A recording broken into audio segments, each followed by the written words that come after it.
여러분 혹시 지금 일본 Q10에 상품을 등록해놓고 분명 한국에서 잘 팔렸는데 왜 일본에서는 안 팔리지? 고민하고 계신가요? 사실 지금 이 순간에도 수많은 한국 브랜드들이 같은 고민을 안고 일본 Q10의 높은 벽 앞에서 좌절하고 있습니다. 한국식으로 상품을 올리고 마케팅하다간 오히려 독이 될 수 있다는 사실 알고 계셨나요? 이 영상을 끝까지 보시면 일본 Q10에서 한국 브랜드가 성공할 수 있는 현지화 판매 전략 3가지를 명확히 이해하고 당장 실행할 수 있는 액션 플랜을 얻을 수 있습니다. 충격적인 통계부터 말씀드릴게요. 실제로 2023년 일본 Q10에 신규 진출한 한국 뷰티, 패션 브랜드 중 약 30%가 한국에서의 성공에도 불구하고 첫 6개월 평균 매출이 오히려 감소하는 경험을 했습니다. 한국에서 검증된 상품이라고 무조건 통할 것이라는 생각은 큰 오산이라는 거죠. 여러분의 브랜드가 지금 이런 상황에 처해 있거나 앞으로 진출을 계획한다면 이 숫자가 결코 남의 일이 아님을 인지해야 합니다. 그럼 왜 이런 현상이 반복되는 걸까요? 다음 슬라이드에서 그 이유를 파헤쳐 보겠습니다.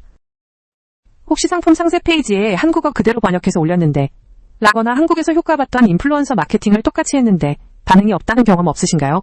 심지어 일본 리뷰는 왜 이렇게 안 달리는 거야? 하고 답답해하신 적도 있을 겁니다. 한국 소비자에게는 당연했던 부분이 일본 소비자에게는 전혀 와닿지 않거나 심지어 거부감을 주는 경우도 많아요. 이런 고민 여러분만 하는 게 아닙니다. 하지만 이런 고민이 당연한 것이 아니라 해결 가능한 문제라는 점을 지금부터 보여드릴게요. 자, 그럼 왜 이런 일이 반복되는지 그 메커니즘을 쉽게 설명해 드릴게요.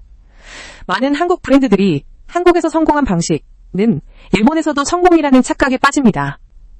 예를 들어 한국에서 흔한 파격 할인 한정 수량 같은 강한 프로모션 문구가 일본에서는 오히려 불안정한 브랜드라는 오해를 사기 쉬워요. 이러한 오해가 쌓이면 일본 소비자들의 브랜드 신뢰도는 바닥을 치게 되고 결국 매출은 급감하는 악순환에 빠지게 됩니다. 한국과 일본 소비자의 문화적 차이 그리고 시장의 특성을 간과하면 절대 성공할 수 없습니다. 그럼 구체적으로 어떻게 해야 할까요?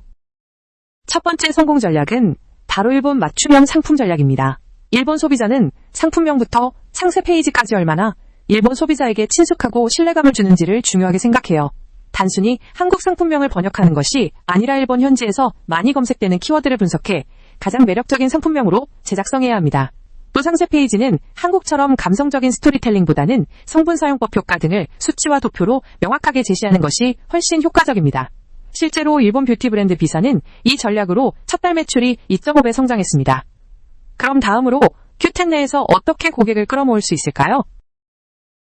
두 번째는 Q10 이벤트 200% 활용법입니다. Q10 재팬의 가장 큰 축제인 메가와리 멘마할은 한국의 빅스마일데이와 같은 대형 할인 행사인데요. 이때 단순한 할인이 아니라 메가와리 전용 구성이나 기간, 한정 사은품으로 초기 고객의 눈길을 사로잡아야 합니다. 특히 Q10 라이브 쇼핑에서 일본인 인플루언서를 섭외해 친숙한 목소리로 제품을 소개하는 것이 중요해요. 한국인 인플루언서는 오히려 역효과가 날 수 있습니다. 단순히 싸게 파는 것이 아니라 일본 소비자가 매력을 느낄 만한 가치를 이벤트에 담아내는 것이 핵심이에요. 그럼 마지막으로 고객과의 소통은 어떻게 해야 할까요? 세 번째 전략은 일본 고객의 마음을 사로잡는 소통입니다. 일본 소비자는 친절하고 정확한 CS, 고객 서비스에 대한 기대치가 한국보다 훨씬 높아요. 첫째 문의에 대한 24시간 이내 빠른 응대는 기본 중의 기본입니다. 둘째, 정확하고 정중한 일본어 사용은 필수인데 번역기를 돌려 어색한 표현을 사용하면 신뢰를 잃기 쉽습니다.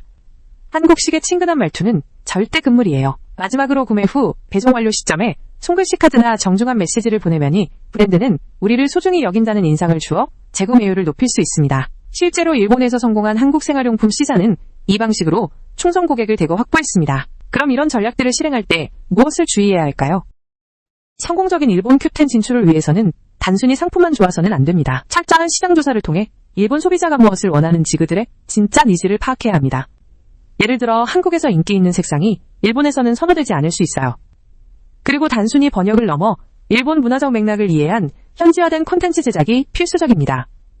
또한 고객의 피드백을 경청하고 제품이나 서비스를 개선하는 꾸준한 소통을 통해 신뢰를 쌓아야 해요.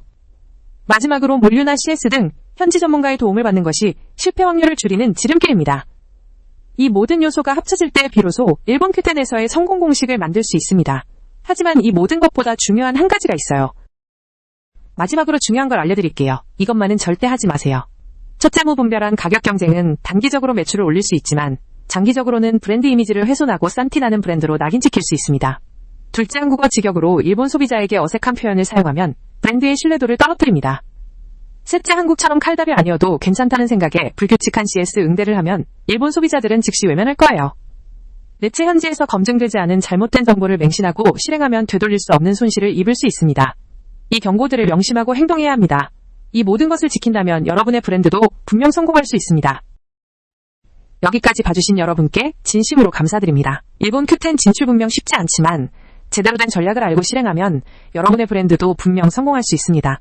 오늘 알려드린 전략들을 당장 여러분의 비즈니스에 적용해보세요. J마켓 나비는 여러분의 성공적인 일본 시장 진출을 진심으로 응원합니다. 더 많은 실전 팁과 성공 사례를 얻고 싶다면 구독과 알림 설정 잊지 마시고 궁금한 점은 댓글로 남겨주세요. 다음 영상에서 또 유익한 정보로 찾아뵙겠습니다.